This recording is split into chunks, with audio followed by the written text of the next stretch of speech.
We have a very special guest with us here today, Congressman Larry Bucshon of the state of Indiana. Congressman Bucshon is the co-chair of the Kidney Caucus in Congress and is a very strong kidney advocate. I toss it over to Congressman Bucshon for his remarks. Congressman? Thank you very much, Ed, for the kind introduction. And Ed, I would like to congratulate you on your election announced on Veterans Day as the new president of AAKP. This is an important moment of opportunity for the kidney community, and I think having a U.S. Marine Corps veteran and former congressional staffer leading the largest kidney patient organization is absolutely terrific. I also extend my congratulations to Ms. Jennifer Jones, AAKP's newly elected vice president, and another U.S. Marine Corps veteran who served 3 combat tours in Iraq and 1 in Afghanistan. Thank you both for your service to America and to the kidney community.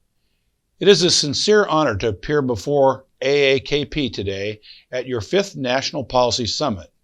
For over 50 years, AAKP has maintained a proud legacy of fighting for greater patient choice, preservation of the doctor-patient relationship, and policies that support innovation and the ongoing employment of patients.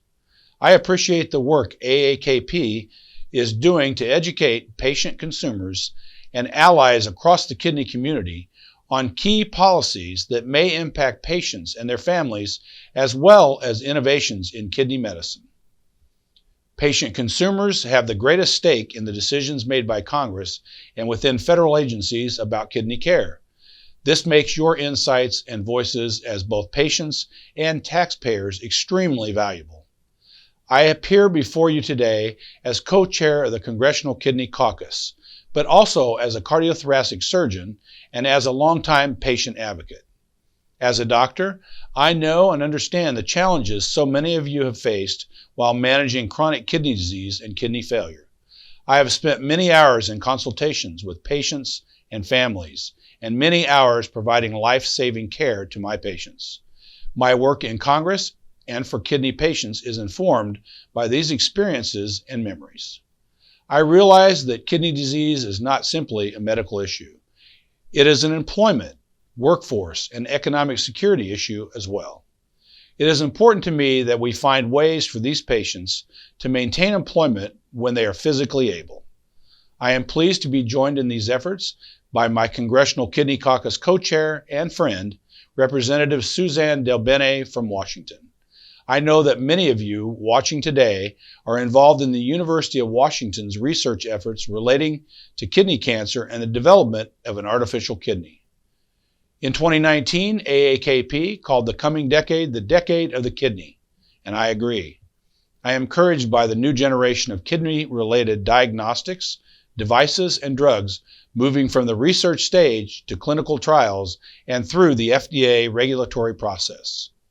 This great progress in fighting kidney diseases would not have been possible without investments in kidney science and research through the U.S. Department of Health and Human Services, including the National Institutes of Health, as well as the Department of Veterans Affairs and the Department of Defense's congressionally directed medical research program.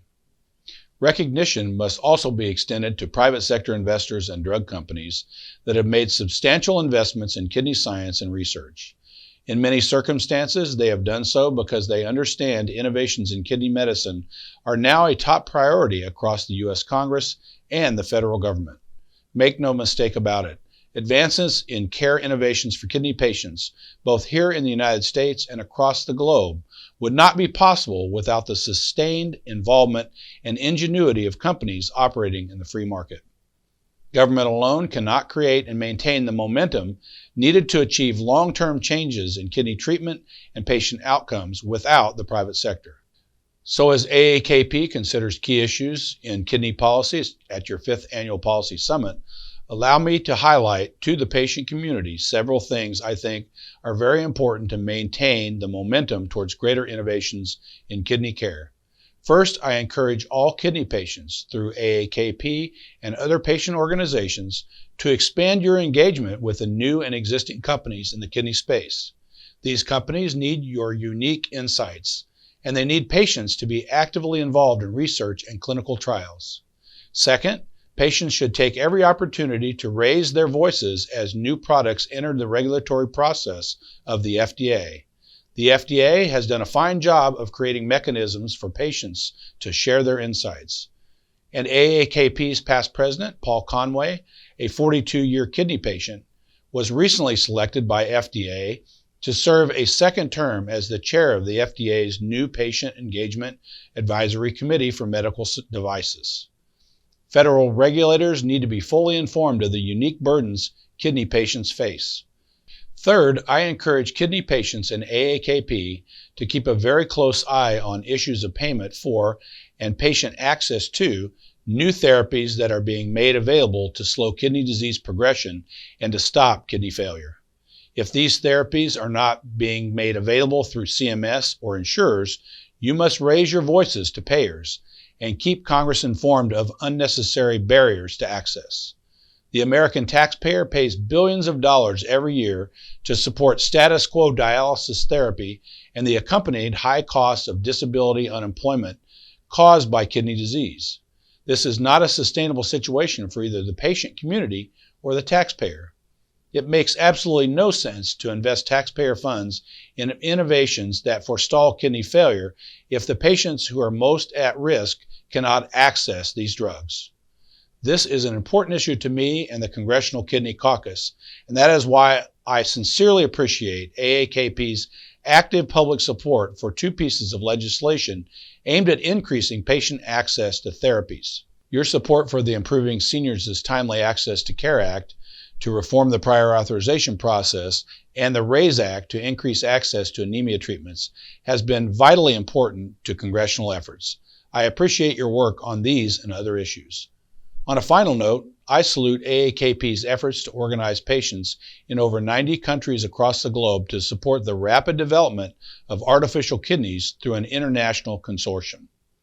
Many patient leaders and fellow legislators in Europe and other nations share our vision of creating more treatment choices for patients awaiting life-saving organ transplants.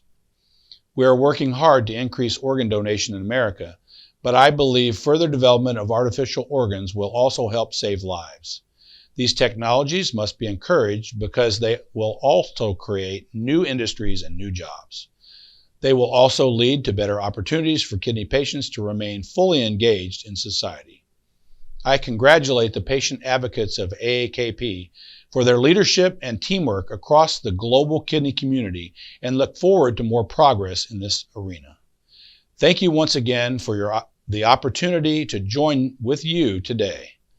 It is a sincere honor to work with the kidney community on policies that save lives through greater innovation. I look forward to working with AAKP advocates throughout the coming year. Thank you once again, Ed, for your service to the nation and the kidney community. I know AAKP will remain a very trusted and active force for good under your leadership. Thank you, Congressman Bucshon and Congresswoman Del Bene. We look forward to working with you in the coming years on kidney issues as we advance the cause of AAKP patients and their caregivers.